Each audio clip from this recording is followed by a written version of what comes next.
The summer triangle of Vega, Altair, and Deneb soars almost overhead in the evening sky. Deneb is the faintest of the three stars, but it makes up for that by belonging to Cygnus the Swan, a very prominent and beautiful constellation. Cygnus's 5 brightest stars form the splendid Northern Cross. From a dark location, you can see that a particularly bright part of the Milky Way lies along the long axis of the Northern Cross. This patch, called the Cygnus star cloud, forms the milky white breast and outstretched neck of the celestial swan.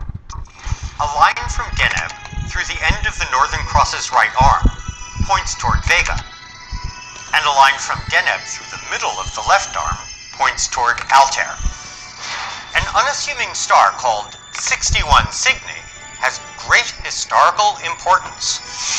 In 1804, the Italian astronomer Giuseppe Piazzi showed that it's moving with respect to the background stars at the rate of 3 moon widths per millennium, the fastest star visible to the unaided eye.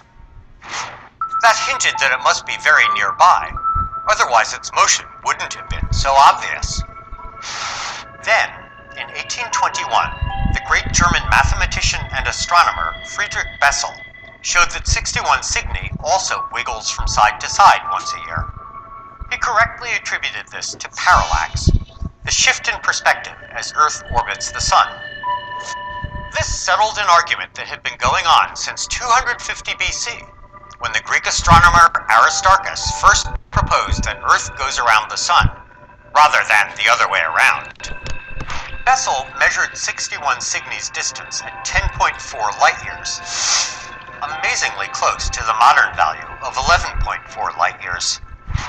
Bessel was rightly acclaimed as one of the greatest scientists of his day, not only for his telescopic observations, but also for his sophisticated mathematical techniques. Telescopes show that 61 Cygni is a beautiful double star with 2 widely separated components. Albireo, the star marking the beak of the swan, is even better, often considered the finest double star in the sky. Its stars are split even wider, enough so they can be separated with steadily supported binoculars. But what makes Albireo really special is the star's colors, a glowing golden orb next to a fainter bluish star. Binoculars and telescopes also show that the Cygnus star cloud is composed of countless faint stars, hence its name. When we look toward Cygnus, we're looking directly down our own arm of the Milky Way galaxy, so we see many objects at different distances right next to each other in the sky. Deneb and the associated North America Nebula lie about 2,000 light-years from us. I hope the reason for this nebula's name is obvious.